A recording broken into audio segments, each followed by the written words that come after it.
Amaphupho abalulekile ngoba uNkulunkulu wasipha lesi siphiwo sokuphupha ukuze sikwazi ukuthi sazi ngekusasa, sazi ngesimo samanje ngesimo esendlule.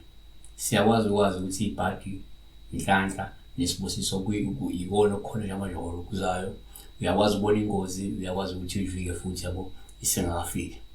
So amaphupho abalulekile asiwathathe serious nazakwethu. Mina-ke igama nguPastor Winnie, lo ochaza amaphupho. Inamba yami uyisinisa kuphela uma ungumlaleli wechannel, uma uyimember yechannel kuphela. So ngo-9 ka-5 ntambama awungu-WhatsApp, uyangifonela kuphela. Saturday and Sunday ungangifoneli, hamba esabatheni ngeSaturday, hamba esontweni ngeSunday.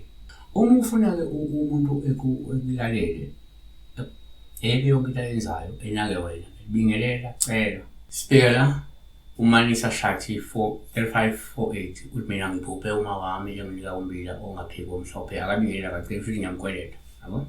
Ngakwethu yini umbila? Imilis. Masakhula esikole bekuthiwa milis, kusho umbila milis. Sakhula kwathiwa maize meal or cob, maize cob, maize cob, qoka sombili khona lokho. So number 1, okujwayelekile uma ngenzeka uphupha umbila, kuwuphawu olungaba oluhle kakhulu uma uwunikwa. Lokhu kusho ukuthi kungenzeka wamuliswa inhlanhla nesibusiso futhi ungase ube netshala kahle. Izaga 10:32 isibusiso sikaJehova siyacebisa.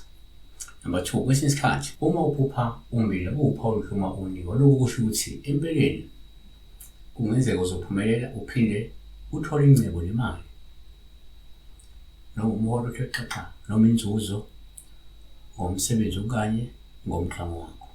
U-Isaiah 45:3 ngiyakunika ingcebo yobumnyama nemfuyo ethukusiwe ezindaweni ezisithekile ukuze wazi ukuthi nginguJehova okubiza ngegama lakho uNkulunkulu ka-Israyeli.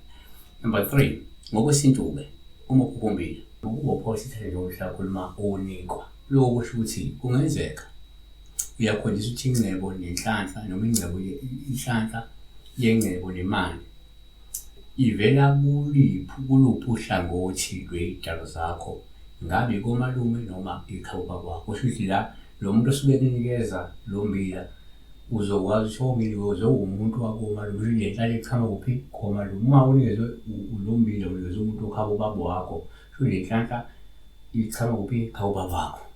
Uma uphupha umbila sithathe njengophawu oluhle kakhulu uma uwunikwa.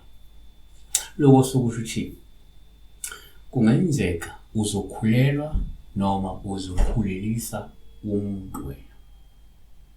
Asibheke umbhalo. Amahubo 127:3-5. Bheka abantwana bayifa elivela kuJehova, isithelo sesisu singumvuzo, njengemicibisholo esandleni seqhawe banjalo abantwana bobusha. Ibusisiwe indoda emgodla wayo ugcwele bona, abayikujabha lapho bekhuluma nezitha zabo esangweni.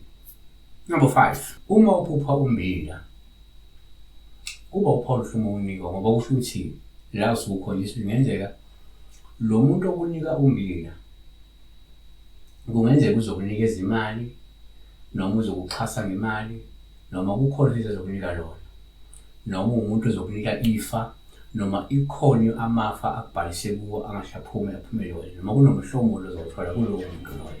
Singibingelela Dolly. Akuvame umusa, kuvame impilo, kuvame ubusisi.